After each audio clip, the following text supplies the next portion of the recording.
I'm archiving every distortion. I am Ibrahim Traoré, and today I'm pulling off... In 2024, un événement d'apparence anodine secoua les fondations même des croyances enracinées sur l'Afrique subsaharienne. Le Burkina Faso, l'un des pays les plus pauvres du continent selon les standards du FMI, annonça avoir remboursé l'intégralité de sa dette intérieure, s'élevant à 469 milliards de dollars. Ce montant faramineux fut réglé sans aucune aide de la Banque mondiale, du FMI ou d'un quelconque bailleur occidental. Cette annonce, faite par le premier ministre Dr. Apollinaire Kiyame Tambela, bouleversa la communauté internationale et suscita une onde de choc dans les milieux économiques. Un pays enclavé, sous pression sécuritaire constante et exclu des cercles de la finance mondiale, venait de renverser la logique dominante. L'événement fut salué comme un acte de rébellion financière, un coup de tonnerre dans un ciel que beaucoup croyaient définitivement couvert par l'ombre des conditionnalités imposées aux États africains.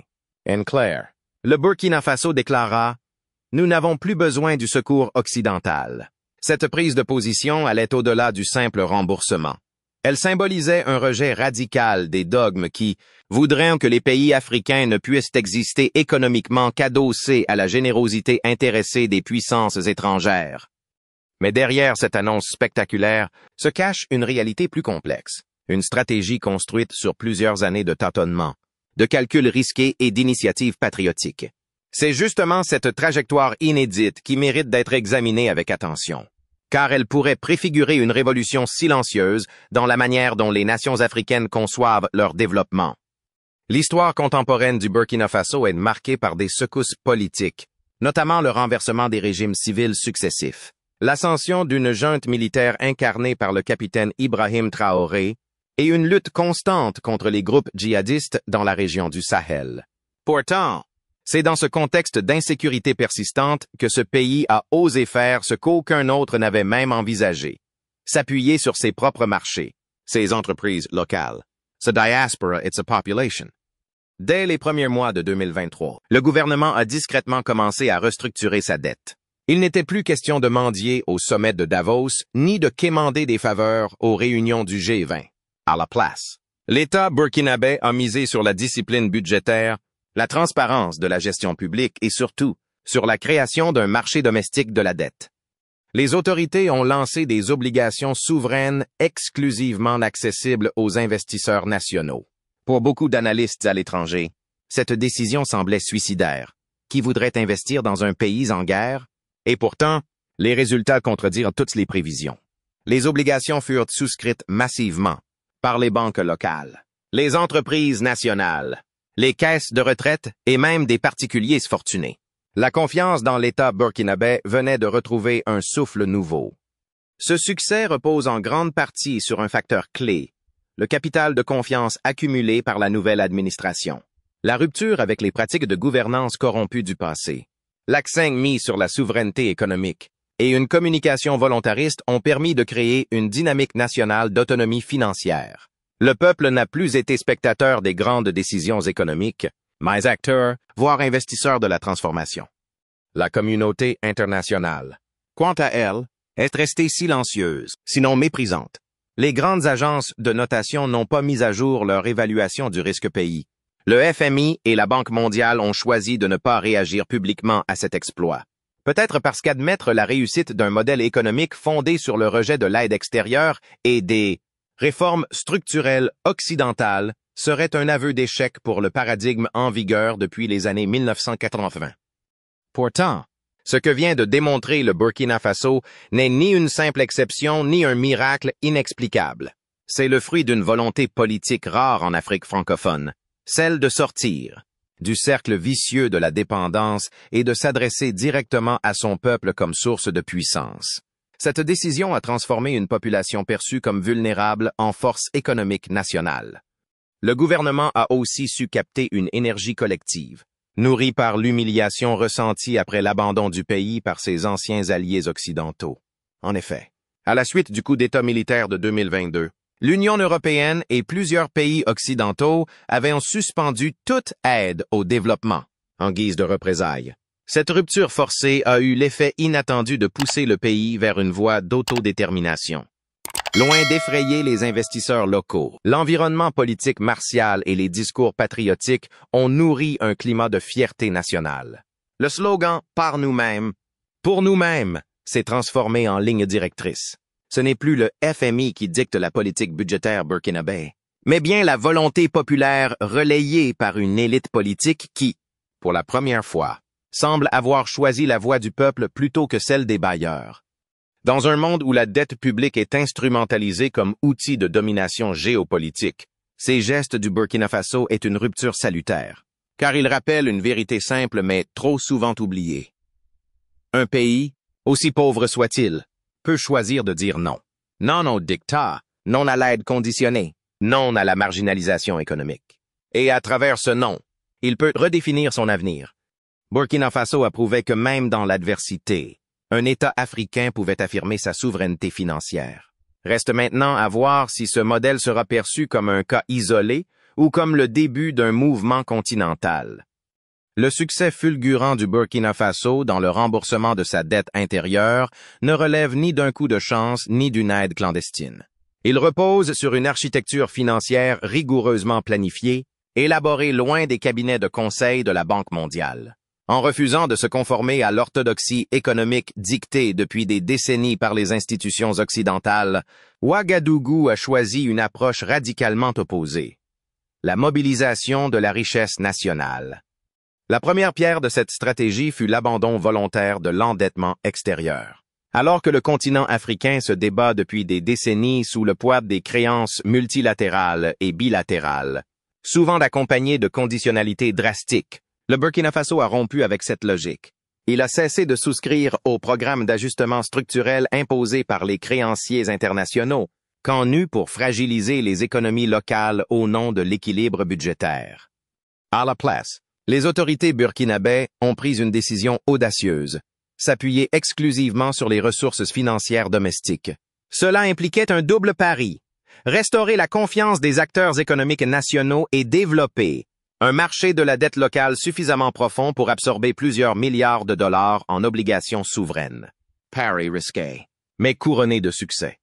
Les obligations émises par le gouvernement ont été souscrites massivement par des banques locales, des entreprises privées et des fonds de pension.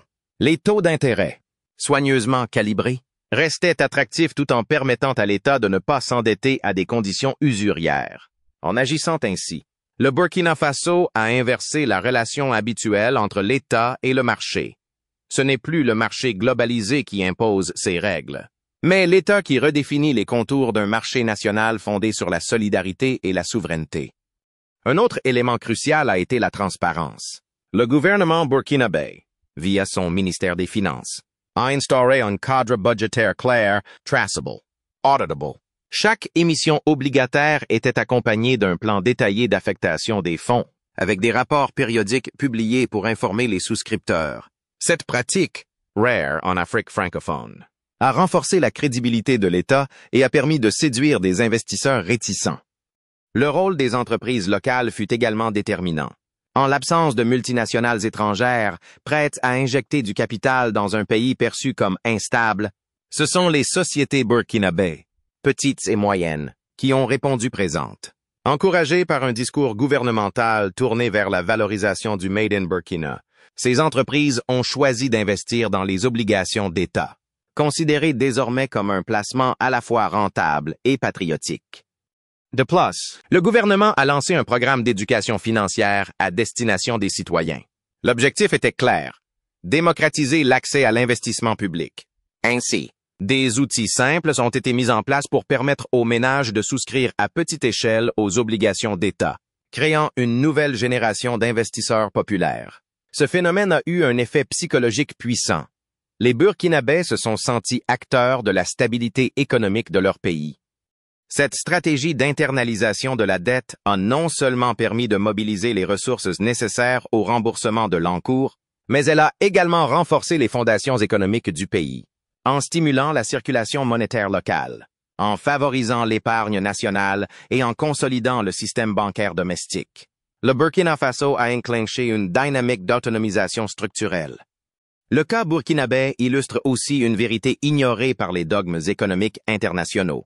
La confiance collective peut produire des miracles là où les modèles mathématiques échouent. Lorsque l'État inspire la fierté, l'investissement devient un acte de foi civique. C'est ce que le premier ministre Tambela a compris. En instaurant une gouvernance fondée sur la responsabilité, la redevabilité et l'inclusion. Face à cela, l'attitude des institutions occidentales fut révélatrice. Plutôt que d'encourager cette émancipation financière, elles ont choisi l'ignorance. Aucun communiqué de la Banque mondiale, du FMI ou de l'Union européenne n'est venu saluer cette réussite. Une forme d'aveu? Peut-être. Car reconnaître que des États africains peuvent résoudre eux-mêmes leurs défis économiques reviendrait à admettre que l'aide internationale, dans sa forme actuelle, est en partie obsolète. Cependant, tout n'a pas été facile. Le contexte sécuritaire instable, marqué par des attaques djihadistes régulières, aurait pu fragiliser la confiance. Mais là encore, le gouvernement a su contenir la panique en maintenant un dialogue constant avec les acteurs économiques, en sécurisant les zones stratégiques et en gardant un cap clair malgré les menaces. Un autre défi fut d'éviter l'hyperinflation, risque classique dans les économies qui mobilisent massivement leur épargne interne. Pour y parvenir, la Banque centrale du Burkina Faso a adopté une politique monétaire prudente, tout en assurant la convertibilité des titres et la stabilité des taux. Le résultat? Une monnaie stable, une inflation contenue et un marché de la dette devenu un levier de transformation, non un fardeau. Finalement, cette expérience montre qu'un pays, même modeste, peut reprendre le contrôle de ses finances à condition de posséder 3 ingrédients: une vision politique claire, une mobilisation populaire sincère et des institutions transparentes. Le Burkina Faso a désormais prouvé que la dette, si elle est bien maîtrisée, peut devenir une force d'investissement et non une chaîne de soumission. L'histoire retiendra peut-être que dans un monde dominé par les logiques de marché globalisé, un petit pays enclavé a su prouver qu'une autre voie était possible. Et cette voie, loin des corridors du FMI, passait par Ouagadougou. Derrière le succès économique du Burkina Faso se cache une réalité rarement explorée, l'exploitation intelligente et stratégique des ressources naturelles. Dans un contexte où de nombreux pays africains bradent leurs richesses au profit de multinationales étrangères, le Burkina Faso a su garder le contrôle de l'un de ses leviers les plus puissants, l'or, ce métal précieux. Longtemps considéré comme une manne pour les entreprises canadiennes, françaises ou australiennes, a été réorienté au service du développement national. Sous la houlette du président Ibrahim Traoré et de son gouvernement, des réformes de fond ont été engagées pour renégocier les contrats miniers. L'État a accru sa participation dans plusieurs projets clés, tout en imposant de nouvelles obligations de réinvestissement local aux compagnies opérant sur le territoire. Résultat, une partie des profits issus du secteur aurifère a été injectée directement dans le remboursement de la dette intérieure, renforçant la confiance des investisseurs et servant de garantie réelle à la crédibilité des obligations d'État. L'exploitation minière a donc été redéfinie comme un pilier stratégique, non plus au service de la rente extérieure, mais de la souveraineté budgétaire. En parallèle, le gouvernement a mené une politique volontariste d'infrastructure. Routes, ponts, réseaux électriques et installations logistiques ont été modernisés à une vitesse inédite, notamment dans les zones aurifères. Cette stratégie n'était pas uniquement économique, elle visait également à désenclaver les régions les plus vulnérables et à créer un sentiment d'unité nationale. En mobilisant les ressources issues de l'or pour financer les infrastructures, le Burkina Faso a enclenché un cercle vertueux, amélioration de la connectivité, augmentation des échanges interrégionaux et renforcement des capacités industrielles locales. C'est dans ce cadre que des chantiers emblématiques ont été lancés, comme la réhabilitation de la route Ouagadougou-Dori, essentielle pour le transport du minerai, ou encore l'électrification rurale de zones jusqu'alors délaissées. Mais au-delà de la pierre et du bitume, ce sont les symboles qui ont compté. Ces réalisations ont été présentées comme des victoires de l'effort national. Dans les médias locaux, les chantiers étaient documentés en temps réel, et les ouvriers présentés comme des héros de la nation. Le récit du redressement burkinabé a été soutenu par une communication gouvernementale maîtrisée, où chaque infrastructure livrée était un pas de plus vers l'indépendance. Sur le plan financier, ces investissements ont également contribué à rassurer les créanciers nationaux. Ils voyaient leur argent non dilapidé, mais transformé en actifs tangibles, améliorant à terme la capacité de remboursement de l'État. Les grands projets ont aussi servi à absorber une partie du chômage urbain, facteur crucial de stabilité dans un pays confronté à la menace djihadiste. En effet, la sécurité du Burkina Faso ne dépend pas uniquement des forces armées, mais aussi de sa capacité à offrir une alternative économique crédible à sa jeunesse. C'est cette logique qui a poussé le gouvernement à multiplier les partenariats avec le secteur privé national. Plutôt que d'ouvrir ses grands chantiers à des firmes étrangères, le Burkina Faso a lancé des appels d'offres réservés à ses entreprises locales. Cela a permis de dynamiser l'écosystème économique interne et d'ancrer la richesse produite dans le tissu social national. Cette politique a aussi entraîné une montée en compétences rapide des entreprises burkinabais, aujourd'hui capables de concurrencer certains groupes étrangers sur le marché ouest-africain. Autre facteur décisif dans la réussite de cette stratégie, la résilience sociale. Malgré les défis, les tensions politiques et les attaques terroristes, la population burkinabé a fait preuve d'un civisme remarquable. Les campagnes d'investissement populaires ont vu une large participation de la diaspora, mais aussi des couches les plus modestes de la population, prêtes à consacrer une partie de leurs économies au financement de leur pays. Ce phénomène s'est accompagné d'une vague de patriotisme économique sans précédent. Le sentiment de dignité retrouvé, renforcé par la fierté de ne pas dépendre du FMI, a nourri un consensus national en faveur de l'autonomie. Même les oppositions politiques les plus virulentes ont, à certains moments, suspendu leurs critiques pour saluer la trajectoire financière du pays. Une telle unité, rare en Afrique francophone, fut l'un des ingrédients clés du maintien de la stabilité économique malgré les soubresauts sécuritaires.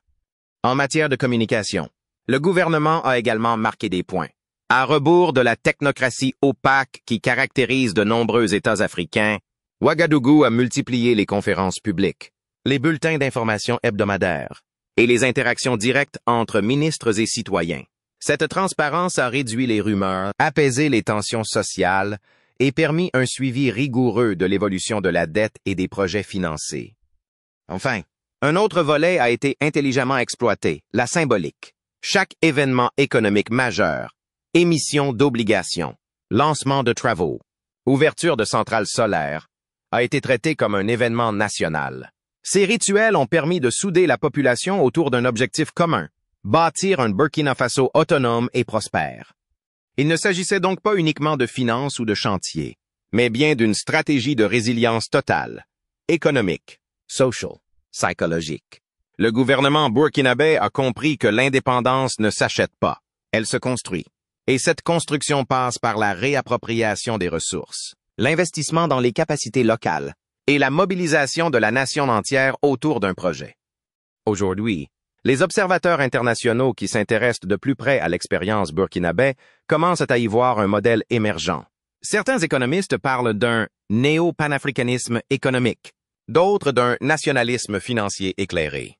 Mais peu importe l'étiquette, ce qui compte, c'est qu'un pays à faible revenu ait réussi à allier dignité, stratégie et développement, sans soumettre sa souveraineté aux créanciers du Nord. Le Burkina Faso ne s'est pas contenté de réformer son économie ou de repenser ses circuits financiers.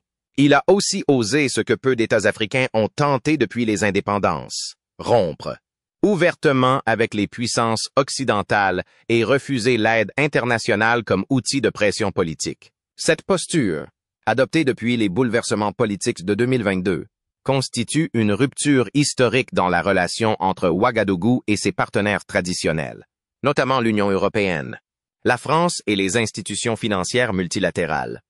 À la suite du renversement du régime civil, la junte militaire, dirigée aujourd'hui par le président Ibrahim Traoré, s'est rapidement retrouvée dans la ligne de mire des chancelleries occidentales.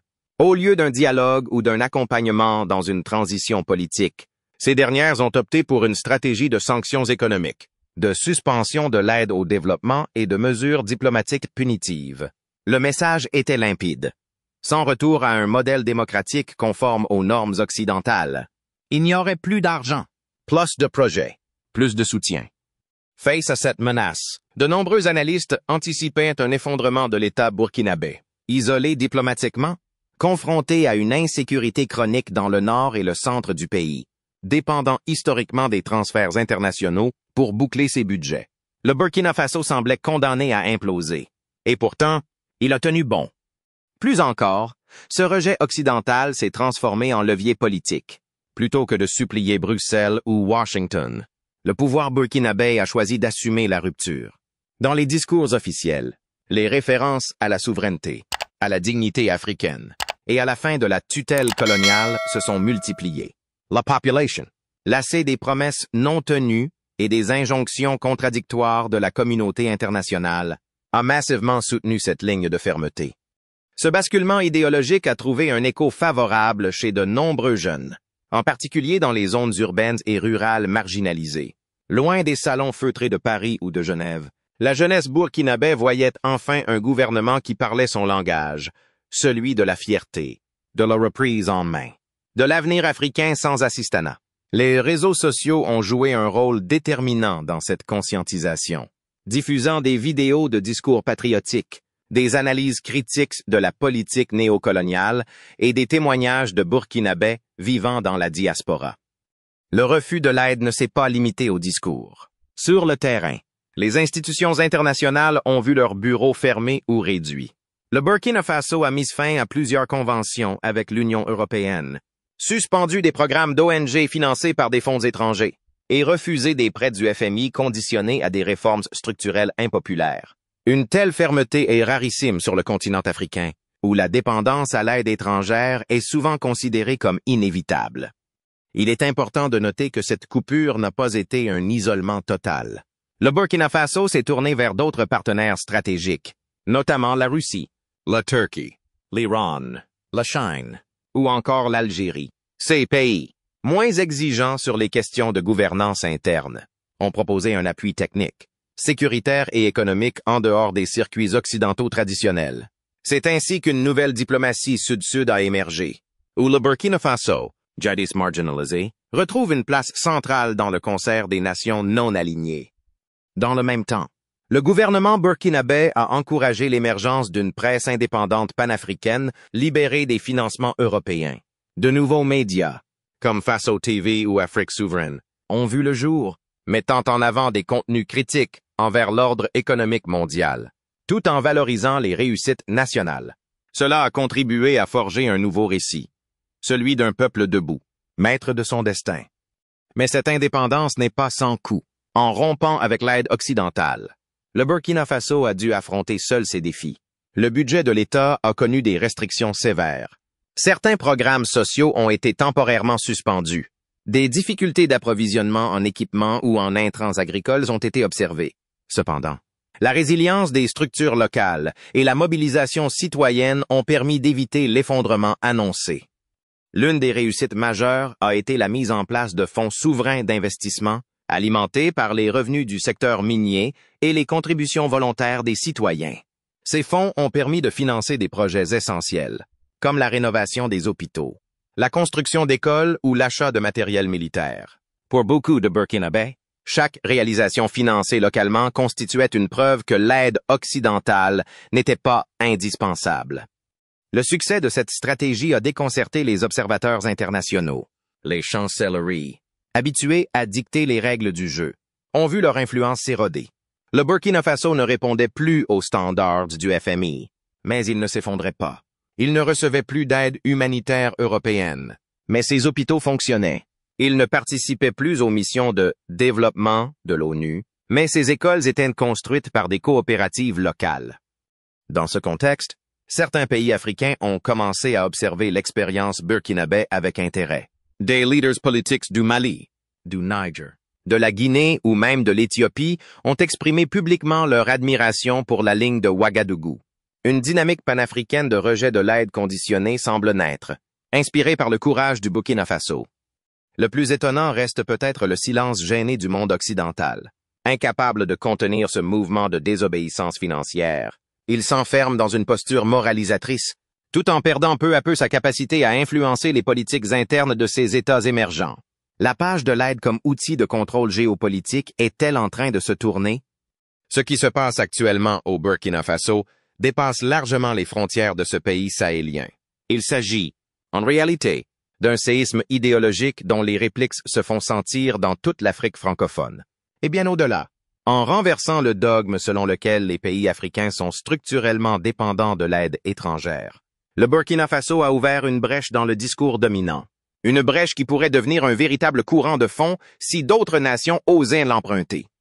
Ce rejet du paradigme de l'aide n'est pas qu'un caprice politique. C'est une critique fondamentale de la manière dont l'aide internationale a été pensée, distribuée et utilisée depuis les années 1960.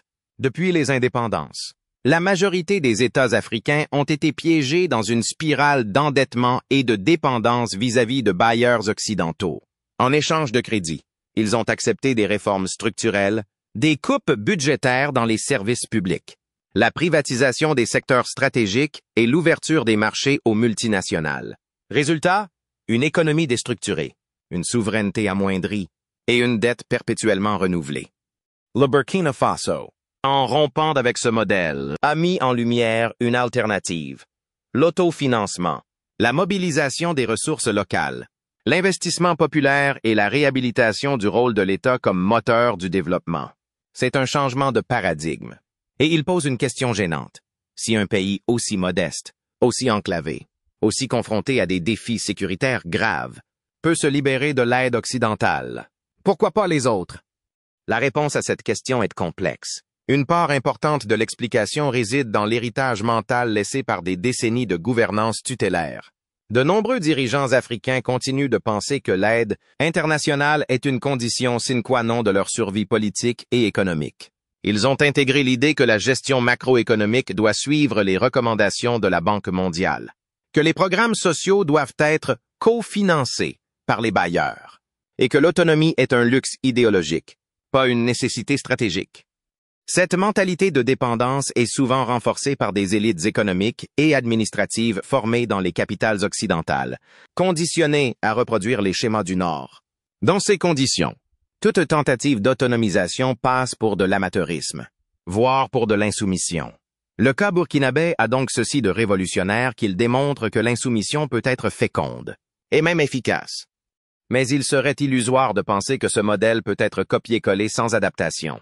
Ce qui a fonctionné à Ouagadougou ne fonctionnera pas nécessairement à Dakar, à Abidjan ou à Kinshasa.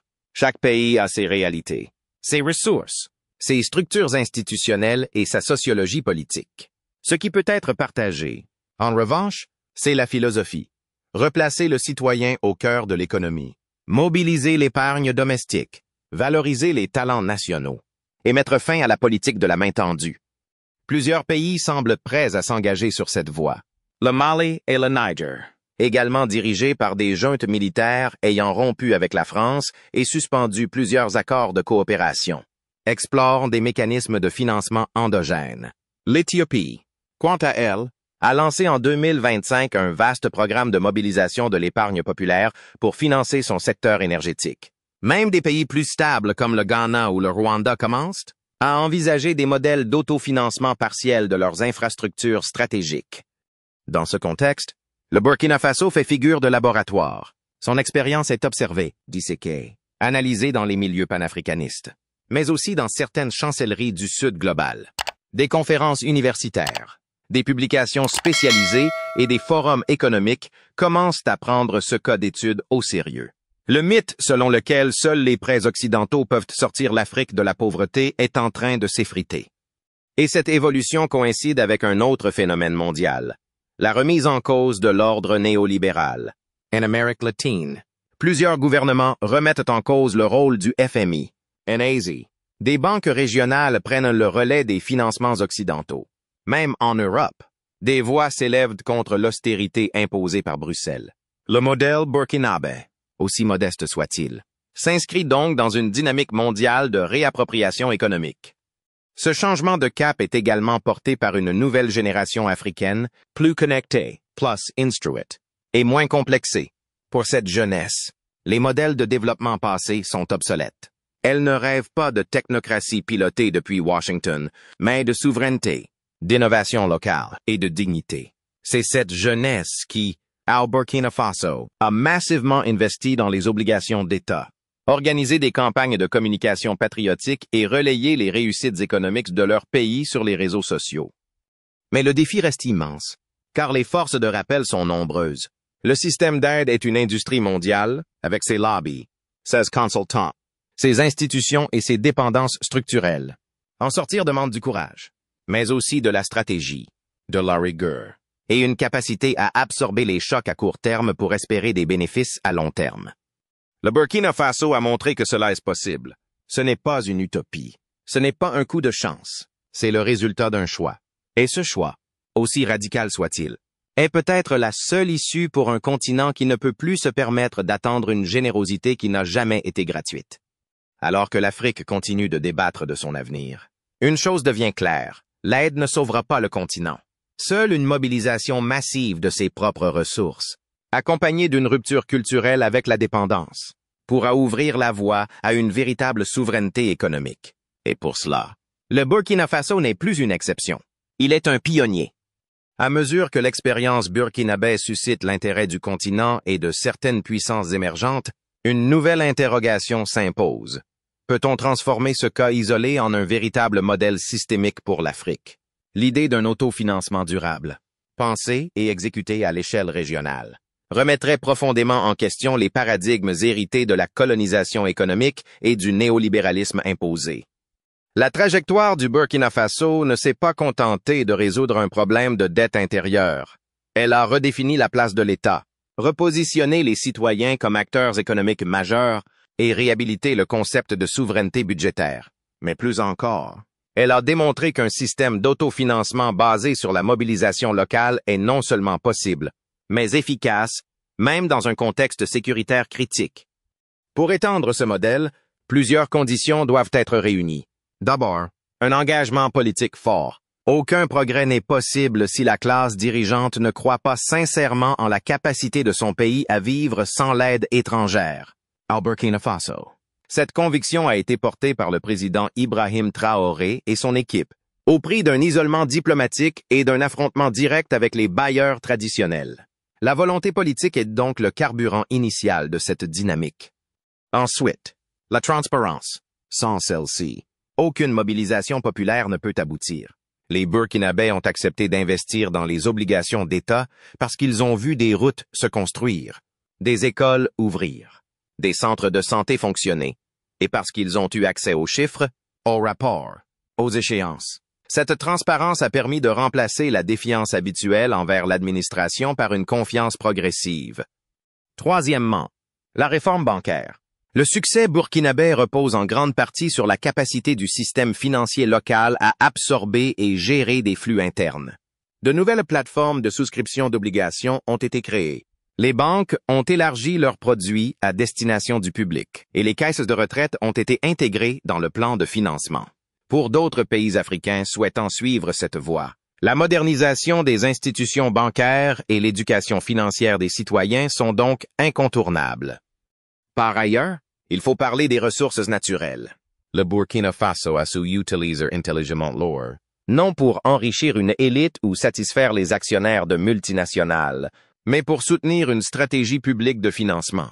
D'autres pays africains disposent de pétrole, de gaz, de minerals rares, de terres arables ou de grandes capacités agricoles. Ces ressources doivent être gérées souverainement, réinvesties localement et encadrées par des mécanismes de redistribution transparents. La souveraineté financière ne peut être complète sans une souveraineté sur les ressources. Un autre pilier de ce modèle réside dans l'investissement productif. Le Burkina Faso a affecté les fonds issus de l'endettement local, non pas à des dépenses de fonctionnement, mais à des projets structurants, routes, barrages, hôpitaux, infrastructures énergétiques. Ces investissements créent de l'emploi, augmentent la productivité nationale et favorisent de l'autosuffisance à long terme. Ils permettent également d'attirer des partenaires internationaux dans un cadre de coopération, non de subordination. La stabilité politique est évidemment un facteur de pérennité, mais la leçon burkinabé est que même dans l'instabilité, une stratégie claire et un soutien populaire peuvent produire des résultats. Le chaos n'est pas une fatalité. En redonnant du pouvoir au peuple à travers des mécanismes d'investissement participatif, le Burkina Faso a réduit le potentiel de déstabilisation interne. Il a offert une alternative concrète à la jeunesse, aux entreprises locales, aux travailleurs, qui deviennent eux-mêmes les gardiens de la stabilité économique. Enfin, un élément crucial mérite d'être souligné, le récit. La victoire économique burkinabé est aussi une victoire narrative.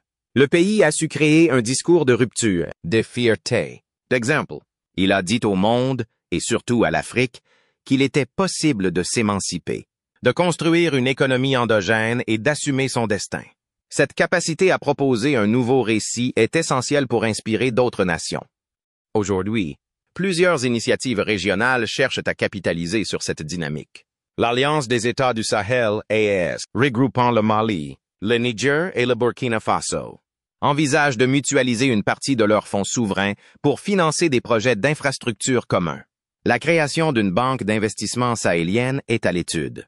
De même, la Communauté économique des États de l'Afrique de l'Ouest, CEDEAO, bien qu'encore largement influencée par les logiques extérieures, observe avec attention ces alternatives. Il existe donc un espace réel pour généraliser le modèle burkinabé, mais cela demandera du courage, une rupture franche avec les habitudes de gouvernance néocoloniale et une réappropriation intellectuelle des politiques économiques. Les universités africaines, les think tanks locaux, les diasporas doivent être mobilisés pour documenter, analyser, affiner ce modèle et le rendre réplicable. Il est également temps pour les peuples africains de s'emparer de ce débat. L'autofinancement ne doit pas rester une affaire d'experts ou de technocrates. Il doit devenir un projet collectif, une vision partagée, un acte de souveraineté au quotidien. Acheter une obligation d'État, refuser un prêt conditionné, développer une coopérative locale. Ce sont là autant d'actes de résistance économique. Le Burkina Faso n'a pas seulement remboursé une dette. Il a posé la première pierre d'un nouveau contrat social africain où l'avenir ne se négocie plus dans les couloirs du FMI, mais dans les rues de Ouagadougou, de Bamako, de Niamey ou de Cotonou. Le combat pour l'indépendance économique est engagé. Il ne fait que commencer.